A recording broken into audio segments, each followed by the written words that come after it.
Merci à tous d'accorder l'importance qui doit être au sujet de la biodiversité. J'ai donc à mes côtés Olivia Conny-Lacoste, qui est à la fois présidente du CIBI, le Conseil international biodiversité immobilier, et directrice RSE de Bouygues, et Hélène Génin, qui est déléguée générale de l'association BBCA. Je vous laisse peut-être vous présenter.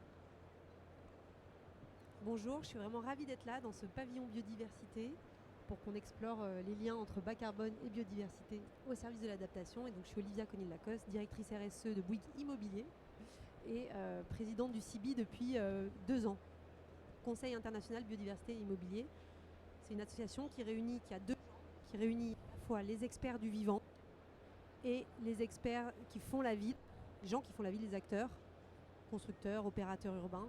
Et donc voilà, vous allez voir en quoi il y a un grand lien entre nos sujets. Bonjour.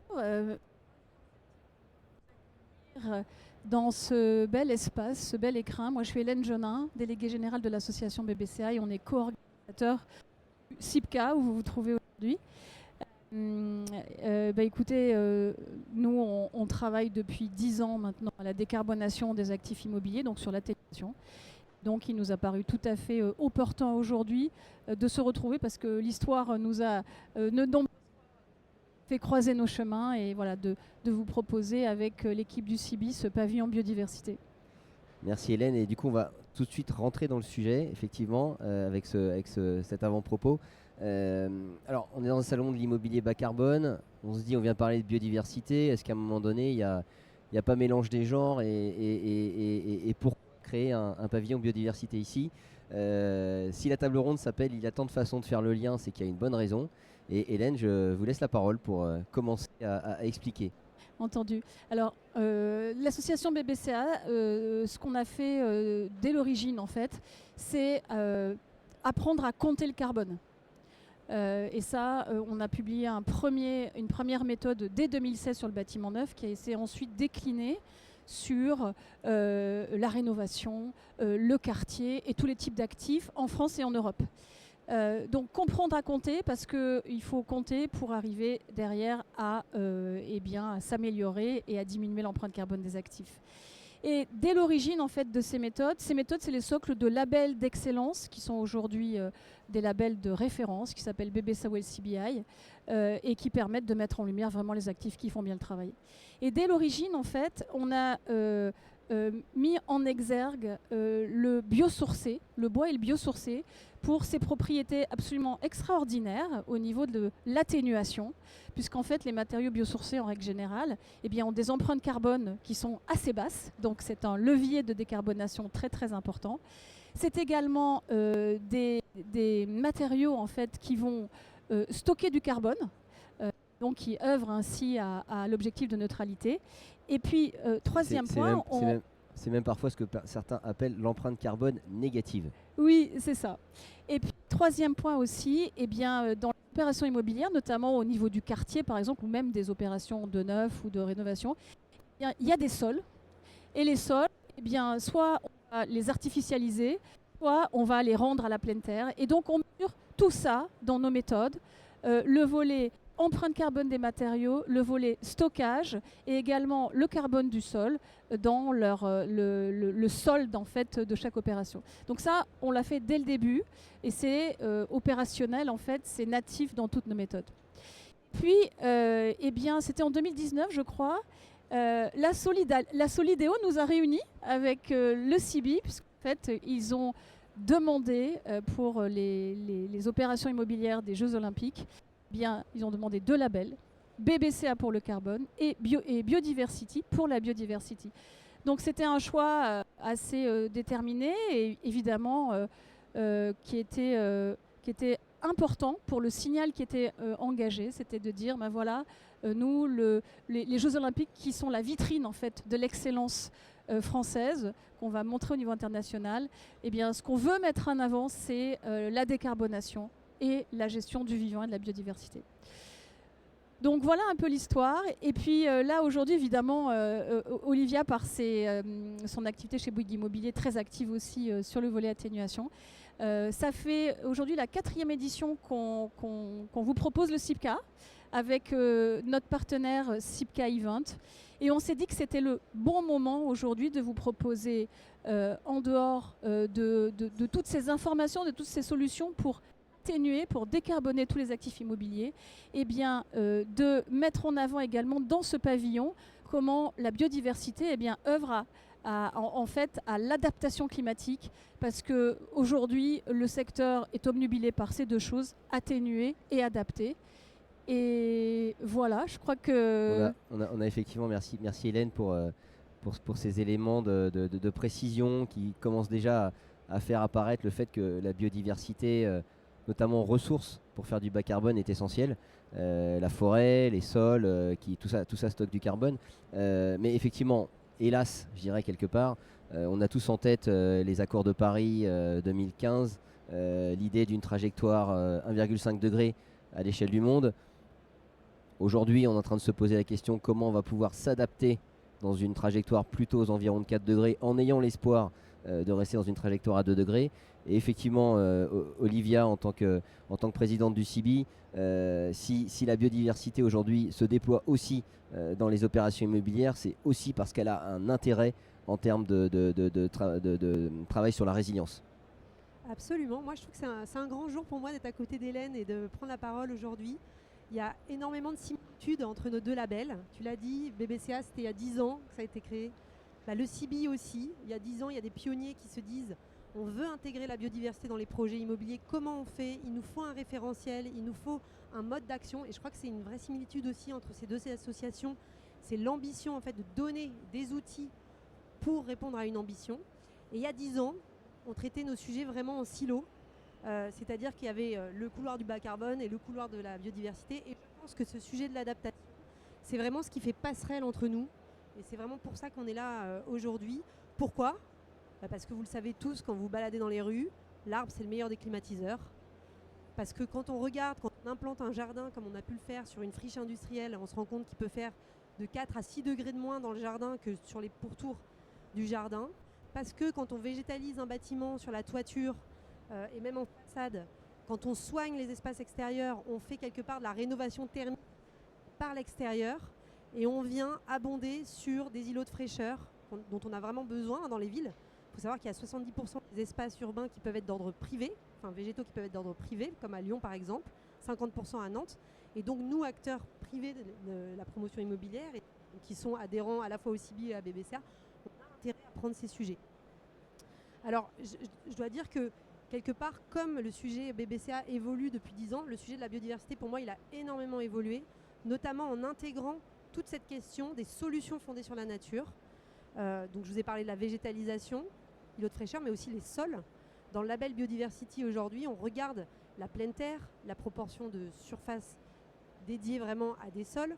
On regardera demain, parce qu'on est en train de réviser le label qui a 10 ans, en essayant d'intégrer plus de critères d'adaptation, justement, basés sur les solutions fondées sur la nature. On regardera aussi la question de l'infiltration des eaux à la parcelle.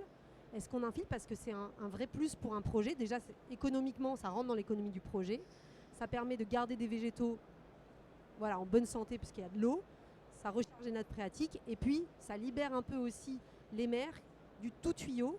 Des tout tuyaux aujourd'hui qui sont vétustes dans des villes qui doivent faire face à des événements climatiques de plus en plus importants, de plus en plus forts. Et donc, les solutions fondées sur la nature, c'est vraiment la passerelle, je pense, entre nos deux sujets. Il y avait une conférence juste avant sur Habiter 2050 avec des acteurs de l'immobilier, des bailleurs, Christophe Béchu, le maire d'Angers. Et vraiment, on sent que ce sujet de l'adaptation, il est très important et que le logement et le bureau de demain, c'est des logements bas carbone, des bureaux bas carbone, mais qui ont aussi fait une place pour le vivant, à la fois sur le bâti, mais aussi sur la parcelle extérieure. Et donc, je pense que nos deux labels conjugués, comme on a pu le faire sur le village des athlètes, ça crée vraiment quelque chose de positif pour nos villes. Ça crée quelque chose, des réponses, des solutions pour nos villes. Et quand vous allez vous balader à Saint-Denis et que vous voyez le village des athlètes, vous le voyez tout de suite. Vous voyez des jardins qui sont avec des noues, avec des espaces paysagers importants. Vous voyez que le bas carbone a été travaillé, mais aussi l'ombrage sur le bâti. Et donc vous voyez que ces sujets, ils commencent à être pris en compte de manière de plus en plus importante.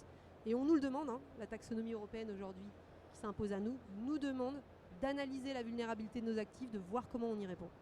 Donc voilà, je pense qu'on va dans le bon sens. Et moi, je suis très heureuse ce matin qu'il y ait ce pavillon biodiversité qui présente la biodiversité, oui, comme quelque chose d'agrément et pour l'usage et pour les villes, pour l'agrément de ses habitants, mais aussi comme une solution technique, au même titre que les solutions qu'on va avoir dans le bâti et que tu as cité, Hélène, de biosourcés, de biodiversité grise, qui font d'ailleurs aussi partie du label Biodiversity. Merci beaucoup. On aura une conférence tout à l'heure sur le sujet de la mesure. Évidemment que les labels sont là, comme le disait Hélène tout à l'heure, pour mesurer les évolutions. La mesure de la biodiversité est extrêmement compliquée. Demain, on aura aussi une conférence sur le zéro artificialisation net et on reviendra sur le sujet de pourquoi le zéro artificialisation net est important au-delà du fait de préserver les espaces naturels. Les espaces naturels, c'est aussi le meilleur levier pour aller gérer les risques climatiques, les inondations, tous ces éléments-là. Il y a le label Biodiversity qu'on connaissait à l'origine comme étant un label orienté bâtiment, a pas mal évolué. Il y a deux spin-offs, on va dire. Si tu peux nous en dire un petit mot, Biodiversity Aménagement et Biodiversity Life surtout, qui je trouve, pour donner, évidemment tout le monde a ce chiffre en tête, quand on recrée des bâtiments aujourd'hui, je dirais le fait de faire tourner le patrimoine, on a à peu près 1 à 2% de bâtiments neufs en France. Il y a donc 98 à 99% des bâtiments déjà existants. Et c'est là où Biodiversity Life est extrêmement intéressant parce que retravailler un immeuble à travers un label comme celui-ci qui va donner l'idée de venir créer ces îlots de fraîcheur dont tu parlais tout à l'heure, de venir travailler la biodiversité comme étant un élément intrinsèque au bâtiment pour s'adapter au climat est intéressant. Je te laisse en dire deux mots. Je crois qu'ici encore, ça fait miroir avec BBCA, c'est-à-dire qu'on a en effet développé un label. Il y a effectivement BBCA Rénovation aussi, voilà, qui est extrêmement intéressant. Et puis quartier. Donc on a en effet développé un label à l'échelle du quartier, puisqu'on sait que quand on prend ces sujets-là en amont, et notamment quand on va rénover un quartier, qu'on va peut-être retravailler des espaces qui étaient pollués pour les reverdir, créer du bâti, on peut vraiment prendre en compte ce sujet de la biodiversité de manière intéressante et avec un vrai levier. Et comme tu le disais Stéphane, la question de l'exploitation, elle est extrêmement importante. Et on a vraiment des marges de manœuvre et des leviers d'action là-dessus. Et donc on peut s'adresser à des gestionnaires d'actifs qui ont des parcs immobiliers et qui peuvent, de manière assez simple finalement, en suivant quelque part une méthode, et le référentiel Biodiversity Life, il donne cette méthode, il donne les critères, qui peuvent aller, je dirais, booster leurs espaces verts de manière à ce qu'ils accueillent vraiment de la biodiversité, qu'ils soient plus rafraîchissants, qu'ils soient plus résilients aux inondations. Et donc je dirais que c'est toute une méthode qui peut être proposée à des gestionnaires d'actifs, à des bâtiments existants. Et donc, alors aujourd'hui le label Biodiversity Construction, celui de départ, il y a plus de 300 projets labellisés, il y en a 500 en cours. Biodiversity Life, on l'a lancé plus récemment, mais évidemment c'est quelque chose dont on espère qu'il va se développer fortement. Je trouve que ce qui est très très important en fait à exprimer, à faire comprendre aussi peut-être à tous les professionnels que vous êtes, c'est qu'avec nos associations, en fait, on mobilise les énergies, une intelligence collective pour se nourrir de tous les retours d'expérience, toutes les bonnes pratiques, pour mettre à votre disposition des outils pour déjà identifier les bonnes pratiques et mesurer vos actifs. Et ça, en fait, c'est public. Ouvert à tout le monde, c'est sur nos sites internet. Donc BBC, on est reconnu d'intérêt général, donc c'est notre contribution en fait à l'intérêt général. Et ensuite, eh bien, il y a un label qui va être distribué par des certificateurs. Je vois ici notamment les équipes de Certivea qu'on partage, mais il y en a d'autres aussi auprès de nous. Pas donner une marque, non je plaisante, mais il y a Prestataire aussi qui est juste derrière. Il y a Prestataire aussi qui est juste là. Pour BBC, il y a Promotelec Service qui est juste là. Et puis Cercal. Voilà, je les ai tous dit. Bravo. Pardon ? Et Deloitte aussi. Oui. Et ce qui est important, c'est qu'après le label, effectivement, c'est pour mettre en lumière, communiquer, avoir une démarche certifiée. C'est déterminant pour éviter le greenwashing et qu'on se mette tous sur la même base parce qu'il y a une vérification. Mais je dirais que nos méthodes et nos outils, par exemple sur l'adaptation, aujourd'hui, quel que soit le profil de l'acteur, qu'il soit constructeur, promoteur, exploitant, utilisateur, élu, il a des outils BBCA, des méthodes BBCA qui vont lui expliquer finalement comment on peut s'engager dans un projet et quelles sont les bonnes pratiques et à quel bon niveau d'ambition on peut se mettre. Donc neuf, rénovation, quartier, quel que soit le type d'actif, et en France et en Europe, parce qu'on a débuté également en Europe, il faut se saisir de ces outils et ne pas, ne pas amalgamer. Le label, c'est une chose, les méthodes, c'est une chose. Tout ça, c'est convergent. Les méthodes sont le socle des labels, mais surtout, servez-vous de tout ça, en fait. Avec des comités scientifiques aussi qui vérifient, qui sont sérieux, qui challengent. Voilà, avec aussi une vraie approche très solide derrière. Et comme j'ai promis à Olivia qu'on finissait à 11h20 pile, parce que tu engages derrière, juste une dernière question. Aujourd'hui, on a tous en tête ce qui est annoncé pour la semaine prochaine, le fait que la France est soi-disant en retard sur plein de choses, qu'on est le mauvais élève européen. J'aimerais quand même vous entendre sur le fait que Biodiversity et BBCA, c'est quand même deux labels français. Et aujourd'hui, il y a quand même un intérêt marqué, plus que marqué, du point de vue européen, pour avoir un peu la même chose. Alors, on a demain la remise des trophées BBCA. C'est à 11h, c'est dans la salle des grands débats. Et donc, ces labels qui sont remis toute l'année en fait, à des opérations. On en fait une présentation en fait, des grandes statistiques et des grandes tendances demain à 11h. Et on remet les trophées BBCA. Et on a des bonnes nouvelles en fait. Et on ne cesse de croître en termes d'engagement d'opérations depuis 10 ans. Et je pense que aussi le monde qu'on voit dans les allées, qui est déjà quand même assez important, montre que malgré une conjoncture qui n'est pas facile, je veux dire, où chacun fait de son mieux pour résister, eh bien, il y a des très bonnes nouvelles. Et sur le front du bas carbone, franchement, ça bouge. Et donc, on en a profité au niveau BBCA pour créer LCBI, qui est notre déclinaison européenne, qui présente également ces trophées tout à l'heure en fin de matinée. Les premières opérations, on a déjà eu une édition l'année dernière, mais des nouvelles opérations de la deuxième promotion. En Italie, en Allemagne. Voilà, donc on est toujours aussi locomotive de ça à l'échelle européenne. On en est ravis, on a des très bonnes relations notamment avec la Commission européenne qu'on entretient. Voilà, donc on n'est pas mauvais quand même, la France, sur ça. Et puis nous, notre travail, il est reconnu. Voilà, donc il ne faut pas se reposer sur nos lauriers, il faut continuer à travailler. Pas forcément mais ça, chanter la Marseillaise tout de suite, mais... De manière générale, le bas carbone en France, la méthode ACV, le fait qu'on calcule vraiment de tout le cycle de vie du bâtiment bas carbone, on est quand même très exigeant en France sur ces méthodes-là. Je pense qu'il y a quand même une culture dans nos métiers immobiliers qui est... En tout cas, moi je le vois, ça fait 8 ans que je suis à la direction RSE.